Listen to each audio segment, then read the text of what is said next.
Lembrando que a gente ainda está falando do mesmo contexto histórico, do mesmo pedaço de espaço e tempo da última unidade, mesmo do último bimestre todo, da passagem da Idade Média para a Idade Moderna, séculos XV e XVI, portanto.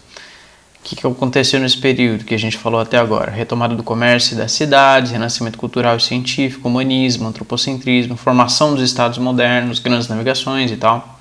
Muito bem, em meio a tudo isso está acontecendo um reboliço no que a gente também pode chamar de campo espiritual. Certamente que a gente pode observar uma nítida mudança nas mentalidades das pessoas no que diz respeito ao comércio, à organização social, à cultura de maneira geral. Pois bem, no campo religioso também acontece uma ruptura importante nesse mesmo momento, como talvez até já pudesse ser de se esperar, num momento de renascimento e contestação mais ou menos generalizada. Não foi a primeira grande ruptura da Igreja cristã. A gente já tinha visto no século XI a separação da Igreja Católica Apostólica Romana com a sede em Roma, no Império Romano do Ocidente, e a Igreja Católica Ortodoxa Grega com a sede em Constantinopla, no Império Bizantino. Esse episódio ficou conhecido como Cisma do Oriente. E desde aquela época, a Igreja Católica Romana vinha sofrendo contestações pontuais de fiéis indignados com as injustiças e incongruências praticadas pelo próprio clero. Mas essas contestações foram todas sufocadas e não se fazia menção a elas. Eram escondidas, enfim, como se elas nunca tivessem acontecido, Prova disso é que a gente viu como a Igreja reinou soberana durante toda a Idade Média na Europa Ocidental. Até esse momento, ela exerce um poder incontestado sobre todos os reinos no pedaço de espaço que a gente está falando. Mas daquele jeito, Ainda naquilo que a gente vai chamar de antigo regime, a estrutura social era aquele típico clero, nobreza, servos. O clero está no topo da pirâmide. Na estrutura do poder temporal não tem ninguém acima dele. Com o tempo, os integrantes do clero se afeiçoaram à riqueza e ao luxo que a classe proporcionava. Os papas viviam num luxo impressionante, numa riqueza que superava em muito a dos reinos mais ricos da época. Mas vejam a incongruência no discurso. Eles pregavam uma vida de continência e humildade, retidão e simplicidade, sofrimento, abstinência dos prazeres carnais.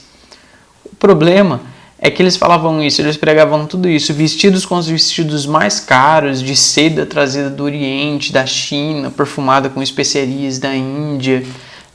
Falavam tudo isso com coroas na cabeça, de ouro, pedras preciosas, segurando cetros de materiais raros, pedras preciosas também, sabe? As igrejas, eles viviam em mansões, em palacetes, sabe? Eu falei para vocês que nesse período do Renascimento, muitos dos patrocinadores, muitos dos ricaços que compraram e incentivaram as artes eram da própria igreja, era o próprio clero.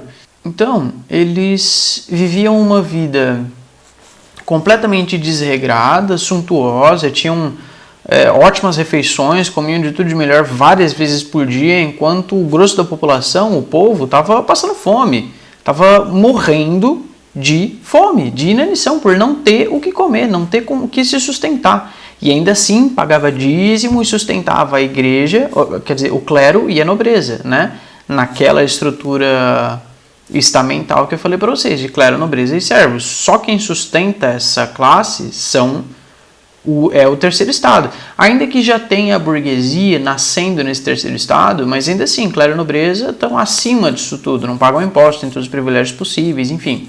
Quer dizer, o próprio papado não seguia as orientações da igreja. Muitos bispos e padres sequer tinham conhecimento das suas obrigações e de como conduzir os fiéis. Era bastante comum que, tomemos por exemplo, um nobre senhor de terras que tem vários filhos. Só o filho mais velho vai herdar as suas posses. Para que os outros não fiquem desamparados, era comum que esse senhor comprasse um cargo para o filho na igreja, de maneira que ele faria parte, saindo da nobreza, ele ia fazer parte da mais alta estirpe da sociedade medieval, ele ia passar da nobreza para o clero. Só o que importava era o status, o poder político. Era comum relatos de bispos que nunca tinham visitado seus bispados, mas que ainda assim eles recebiam o dízimo regularmente. ficou claro que a prioridade desses caras não era com a parte espiritual, né? Não todos, não estamos falando de todos, mas essa corrupção e os maus costumes se espalharam de maneira tal que eles permeavam em todos os níveis da hierarquia clerical, até no mais alto cargo que era do Papa. Por exemplo, uma das obrigações do clero era a abstinência sexual, o celibato. Os padres não poderiam casar, nem ter filhos, não poderiam efetuar nenhuma conjunção carnal, por assim dizer. No entanto, sabe-se de papas que mantinham esposas e filhos bastardos no Vaticano, e isso era de conhecimento das pessoas. Para além disso tudo, um fator que pesou muito para que se deflagrassem movimentos contrários à igreja foi a venda de indulgências. O que são indulgências? Era como se fosse um documento que o fiel comprava para garantir a sua salvação, garantir o seu lugar no céu. Não importa se você pecou, não importa se você seguiu os preceitos de Cristo, não importa se você teve uma vida regrada, humilde, caridosa. Se você comprar esse documento e assinasse o nome dele, seu lugar no céu já está reservado. Era literalmente isso. E vai além ainda. Você podia comprar indulgência para um parente seu que já morreu. Imagina que você tinha um tio muito querido, que também não viveu na retidão, cometeu uma série de pecados em vida e não se arrependeu. Morreu no pecado.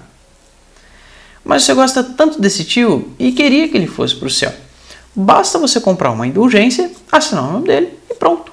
Puf! A alma dele sai do inferno e vai para o céu instantaneamente. Como que não passe de mágica ou por milagre, se você preferir assim. E ainda tem mais, a coisa não para por aí. Tinha também uma coisa chamada de simonia, que era a venda de relíquias sagradas. A igreja vendia objetos comuns supostamente revestidos de uma aura sagrada por terem entrado em contato com os santos ou com o próprio Cristo. Por exemplo, vendiam lascas de madeira dizendo que eram da cruz na qual Cristo foi crucificado, ou espinhos da coroa que ele usou no martírio, ou ossos da jumenta que transportou José, Maria e o menino Jesus fugindo de Belém. Todo tipo de coisa que vocês imaginarem. Pedaços de tecido embebidos no sangue dos santos, fios de cabelo, como se fosse Maria Madalena. Tudo isso aí. Chegou ao cúmulo. Tinha uma barraquinha que vendia potinhos de vidro sem nada dentro.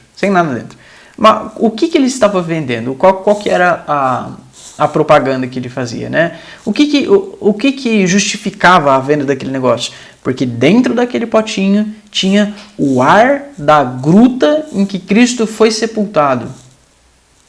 E vendia. Essas coisas os fiéis compravam, davam dinheiro. Então imaginem, os cofres da igreja estavam se enchendo de dinheiro. Um ávido crítico desses desmandos, dessa corrupção, dessa prática era Erasmo de Roterdã, um cara da região da Alemanha hoje.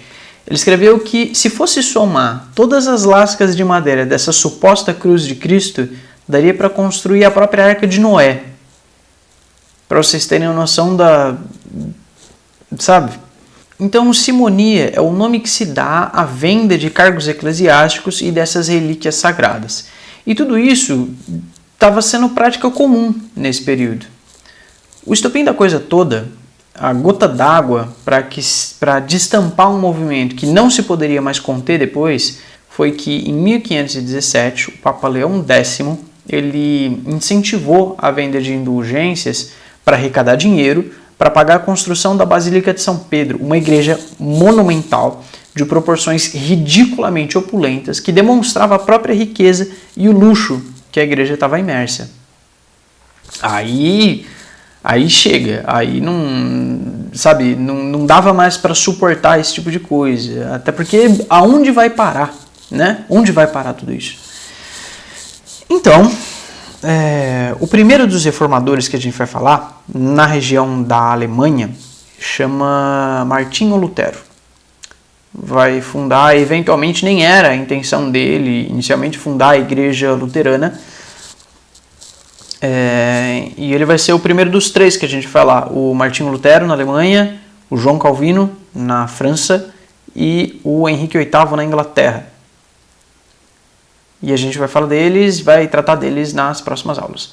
Eu acho que eu não tinha mandado lição para vocês até agora, já não me lembro mais se eu mandei ou não, mas a gente já está entrando na segunda unidade, então vocês devem, podem fazer, devem fazer os exercícios, todos os exercícios concernentes à primeira unidade, tá? Do Renascimento. Façam tudo que tiver de jogo rápido, de atividade, de tarefa, enfim. Todos os exercícios da apostila da unidade 1, façam. E a gente vai corrigir depois. Tá bom? É isso aí. Sobre a atividade das guildas, eu vou mandar por escrito uma atividadezinha no sistema para vocês me responderem por lá, tá? No plural. Então é isso. Qualquer dúvida, a gente vai conversando. Será que eu estou confundindo?